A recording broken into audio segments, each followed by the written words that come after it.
कहते हैं इस धरती पर हर रिश्ता समय के साथ बदल जाता है, लेकिन एक रिश्ता ऐसा है जो जन जन्मांतर तक अटूट रहता है, और वो है भाई बहन का रिश्ता।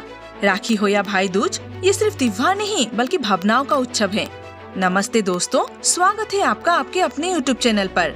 अगर आप हमारे चैनल पर नए हैं तो चैनल को सब्सक्राइब करें और बेल आइकन को जरूर दबाएं, ताकि ऐसे ही पौराणिक रहस्य से जुड़ी कहानियाँ सबसे पहले आप तक पहुँचे। वैदिक पंचांगों के अनुसार हर साल कार्तिक शुक्ल पक्ष की द्वितीया तिथि को भाई दूज का पर्व मनाया जाता है। ये दिन दीपावली के ठीक 2 दिन बाद आता है। जहाँ दीपावली पर माँ लक्ष्मी का आगमन होता है, वही भाई दूज पर बहन के घर भाई का स्वागत होता है। 2025 में कार्तिक द्वितीया तिथि की शुरुआत होगी 22 अक्टूबर की रात 8:16 पर, जो अगले दिन 23 अक्टूबर की रात 10:44 पर समाप्त होगी। धार्मिक मान्यताओं के अनुसार एक दिन जब यमराज यानी मृत्यु के देवता अपने बहन यमुना से मिलने उनके घर गए थे, बहन यमुना ने अपने भाई यमराज का खूब आदर किया। वो अपने भाई के लिए स्नेह से थाली सजाई, दीप जलाया, तिलक लगाया और अपने हाथों से भोजन परोसा। यमराज, जो मृत्यु के देवता माने जाते हैं, कभी किसी के घर नहीं जाते थे, लेकिन उस दिन वे स्वयं अपनी बहन के घर गए थे। बहन के स्नेह और आदर से प्रसन्न होकर यमराज ने कहा, बहन मांगो, क्या वरदान चाहते हो। तब यमुना ने बड़ी विनम्रता से कहा, भैया बस यही आशीर्वाद दीजिए कि हर वर्ष इस दिन जब कोई बहन अपने भाई के माथे पर तिलक लगाए तो उसे अकाल मृत्यु का भय ना रहे। यमराज ने यह वरदान स्वीकार किया और तभी से हर वर्ष इस दिन को भाई द्वितीया यानी भाई दूज कहा जाने लगा। दोस्तों, अगर हम इस कथा को थोड़ी गहराई से समझे तो ये सिर्फ त्योहार नहीं बल्कि जीवन का संदेश है। यमराज, जो मृत्यु के देवता है, वे भी अपने बहन के प्रेम से पिघल गए।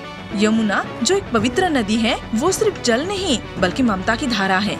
जब भाई दूज पर बहन अपने भाई को तिलक लगाती है तो ये केवल रस्म नहीं बल्कि ये प्रार्थना है रक्षा, दीर्घायु और प्रेम की। ये बताती है कि रिश्ते सिर्फ खून से नहीं बल्कि विश्वास और आशीर्वाद से बंधे होते हैं। एक अन्य कथा के अनुसार जब भगवान श्री कृष्ण ने नरकासुर का वध करने के बाद अपनी बहन सुभद्रा के घर पहुँचे थे, सुभद्रा ने भी श्री कृष्ण को अर्थपूर्ण तिलक किया, दीप जलाए और मीठे व्यंजन परोसे। श्री कृष्ण ने प्रसन्न होकर कहा, आज से ये दिन भाई बहन के प्रेम के प्रतीक कहलाएगा। इसलिए भाई दूज को कभी कभी यम द्वितीया तो कभी कभी भातृ द्वितीया भी कहा जाता है। भाई दूज के दिन सुबह जल्दी उठकर स्नान किया जाता है, बहन गौरी गणेश की पूजा करती है और फिर अपने भाइयों के लिए थाली सजाती है।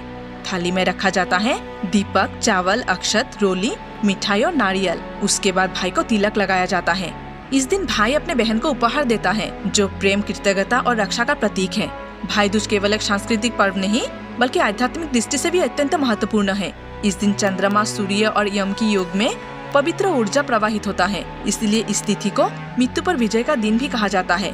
जो व्यक्ति इस दिन अपने भाई या बहन की लंबी उम्र की प्रार्थना करते हैं, वो अपने कर्म बंधनों को भी हल्का करता है। यमुना स्नान, दान, दीपदान, तिलक, इन सब का सहयोग जीवन और मृत्यु के संतुलन का दर्शाता है। तो दोस्तों, अगर आपको ये छोटी सी जानकारी पसंद आई हो तो इस वीडियो को एक लाइक करें, हाइप करें, शेयर करें और चैनल को सब्सक्राइब जरूर करें। धन्यवाद। मिलते हैं अगली वीडियो में।